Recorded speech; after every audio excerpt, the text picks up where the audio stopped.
they take care of me really well. Like they gave me like some fruits in the morning. That candy? That candy that I gave to everyone yesterday. That was so awesome. That was legit, the esports candy. The esports candy. Everyone's happy. They're like, oh my god. It's like that instant happiness of the the sugar rush. Yeah, that's it's colorful in your mouth. Do you want to tell people a little bit about Synthetic? Well, Synthetic is I think they're initially a CS:GO team, and they played at DreamHack here. However, they did not make top 3, unfortunately. Yeah, so yeah, it sucks for them. But you know who did make top 3? Who did make top 3? That would be me. But yeah. So yeah, the sets versus, let's see, with V1s and Ryan, right? Yeah. Yeah. I think there was the winner's side where I think I played really well, honestly, and then the loser side, I think I was playing a little more. I think I played a little more shaky. I SD'd after game 3. I was like for the last stock, I was like, it's like if I lost focus, and then spaghetti. Yeah, it happens. Yeah, because it's really hard to 100% focus on what the opponent's trying to do at all times. That's something I think comes better when you grind the game more. So you feel more relaxed, I suppose. You can step back a little bit to, not go super intense all the time, and then you can. There's more backbone because of that. You can it's easier to be more consistent. I mean, yeah, there you go. Yeah, for sure. How did it feel? After all that time had gone by playing V-Wins. Yeah. He seemed still pretty solid overall. He's still pretty good, yeah. What were your overall impressions of your set? Were you happy with how it went? What are some things that you're looking forward to next time to improve on, build on? Let's see here. What should I improve on? Okay, well, on my side, I'll definitely improve my tech skill. That's something I really need to work on, and also trying to stay a little more patient in neutral game, so I'm not as punished, and at the same time I can. Just not try not to overextend my combos at most of the time. And as for my opponents, I found that I'm not sure about V-Wins if he's gonna come back or anything like that. Has he mentioned that, or? He said that he's been sort of stepping away from the game to be more involved with school. Okay, yeah. But sort of DreamHack kind of sparked his motivation to want to be more involved in the scene. So said he's going to try and strike a balance between, really committing to school and also improving at Smash. Right. So it's sort of up in the air right now, but he said he's going to try and figure it out. So what we need in Montreal is obviously bigger tournaments. So yeah, if V-Wins comes back again, then yeah, I'll definitely always enjoy playing him because he's really smart and he's really technical as well. So he's the way he just gets his hits is it's really scary, honestly. He forces you to play in a space where you have to choose an option. Sometimes you have to back away, obviously, because if you always choose one option to as every opportunity arises, then that means he can punish it.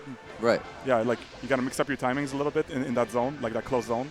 And Spicy Hungarian actually mentioned to me that I go for too much, the straight option when the option is there, right? Let's say I'm in knee range, I would go for a knee right away, right? No, instead I should dash dance or something and wait for him to come to me and then knee him, for example. Yeah, that's what I'm working on right now, that, and plus I think I'll work on my edge guarding and yeah, my tech skill. Yeah, that's definitely something that I wanted to talk about. Sort of, you've been moving towards saying, I can't just play solo Ganon. No, there's no way. I got to pick up some secondaries. How do you feel your secondaries performed at this tournament? I think my Falcon did really well overall. Yeah, my secondaries are mainly for specific players that know either the Ganon matchup really well or they know my Ganon specifically, right? Like V-Wins and Ryan obviously played me hundreds of sets easily, yeah right? So in that case I need Fox or Falcon for these guys. Yeah, okay. 100%. Yeah. So are there any big tournaments that you're going to be at coming up? I know we have Shine, right. Big House. So where are we going to see you next? Big House, definitely 100%. Okay. Shine, I'm not sure yet. Maybe I can talk. I can talk with some guys and maybe get to Shine. We'll see. But other than that, I'm just gonna go to like locals and stuff. Yeah, like yeah. where can people find your local tournaments if people want to get connected with the Montreal scene? What would be the best spot to go? The Montreal scene. I think usually there's weeklies on Wednesdays. They start at 7 p.m. at the Smash Loft. Okay. And you can find that in the Smash Brothers Melee Montreal group.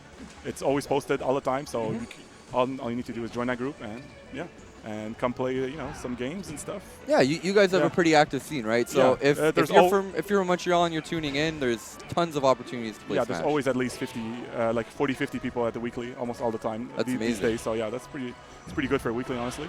And and for the weekends, well, normally these days I'm invited by like tournament organizers, like to like spark their scene. You were at Storm the Atlantic not too long ago. Yeah, I was at that. That was the New Brunswick scene. Yeah, they're really nice people, honestly. I definitely enjoyed my time there. It was a little bit easy money, no no disrespect, but Wow. I didn't say it, bro. That's all you. But there was a fox that definitely caught my eye there. There was called Hippo. And like that is the fox that beat Fork.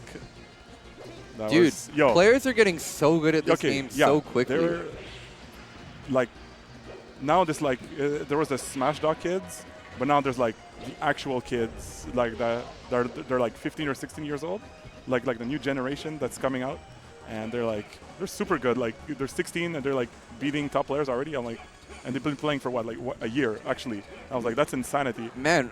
Even one of our Southern Ontario players, his name's Moki. He was in winners finals of Summit like 2 weeks ago, and he's still in high school. Wow. Like crazy.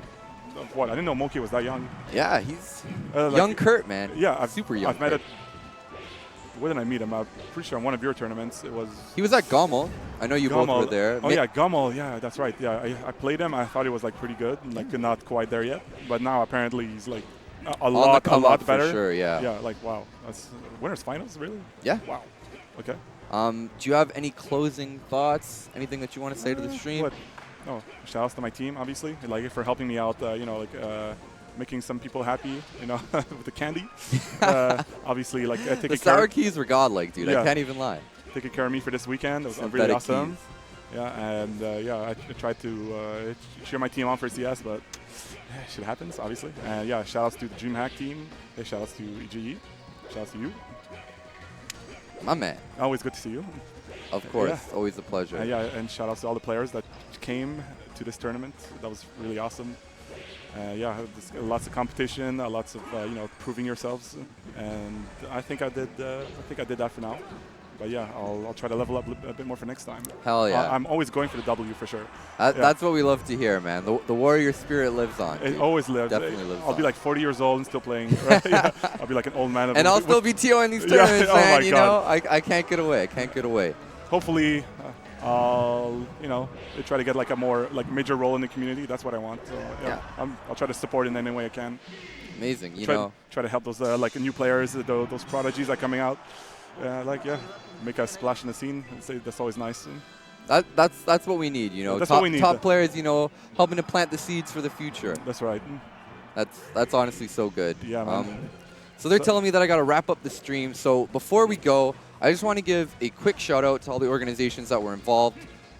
EGE, EMG, and LGS, all part of this event on the Melee. And obviously, huge shout outs to DreamHack for bringing us on to give you guys this amazing Melee tournament. Awesome tournament, awesome venue, awesome like there's tons of things to do in this venue. The atmosphere is dope, man. It honestly, the atmosphere. It's like there's, I found like this kind of atmosphere, like when the crowd is like all into it, like they're like for like all the hype stuff, and they're like clapping for like the respect, like even though they root against the player. When you feel the energy, like when you feel the soul in the room, that's what it's all about, dude. That's definitely what it's all about. Like we need to move in that direction, not grassroots talk shit like bullshit. I hate that stuff. Like, not grass, and then he proceeds to swear the next 2 words. Kage, you're too good, man. Just leave that stuff at home with your friends. But like here, I love like when everyone has like a respect for everybody. Like that's definitely what we need. And sportsmanship, it's always good to see. Yeah, you need that. Like especially if you want to move forward, because like there's like the people are salty. And speaking it's of, it's not always nice to see. speaking of support, you know, and being good to one another, I want to put you guys onto something that we're trying to do. Okay. So the streamer for this event, Farzad, who owns LGS, he has a Patreon page that he's using to, you know, try and get him out to more events, help supplement his income. Because as you guys know, yeah, this is a huge event. This is like a large-scale event, but there's not really a lot of money going into, you know, the staff that put it on. So if you guys could, you know, support Farzad on his Patreon, you know, help him get out to more events, because, you know, without Farzad, we don't have a stream. Right. So Farzad, he's a huge part of this event. Sean from EGE, he helped bring you know, Smash into DreamHack as well. Got to give huge shout-outs to them. If you can follow either of those organizations, you know, their social media, EGE Official, Logic 8 Studios, that would be amazing. Even Matchup Gaming, that's the organization that I represent. I did all the TOing I could. Everything ran smoothly for the most part. Everything was perfect, honestly. It was no complaints. It was awesome. Yeah, man. Man. Honestly, I'm very honored to, support you know, your TOs. That's the most important thing. Yes, please. Yes. Please do. If you have a TO in your scene, you know, the SSB Montreal guys that do all the weeklies and monthlies, make sure, you know, you buy them like a coffee, buy them like a bagel or something at a tournament. Those guys probably don't get much sleep, don't get much free candy, obviously. Yeah, give them some free esports candy, some synthetic, you know, it's coming. Synthetic keys. You know what I'm saying? That was a spark I definitely needed. But yeah, guys. Closing note before we end the stream. Just support your local community organizations, the people that, you know, put on these events, the players that, you know, give you all this hype and entertainment. Even something as simple as a follow or a like on Facebook, it goes a long way. Definitely. And if you can, you know, lend a few dollars, or as Kage did, you know, lend some candy, do it, because we definitely appreciate it. This is Toronto Joe. I am heading out. Follow Kage at Kage the Warrior. You can follow me at Toronto Joe. Shout out to DreamHack for putting on this dope event, and we will see you in 2017, hopefully. In 2017? Yeah. All right. DreamHack 2017. Peace. Sick. Good job, man.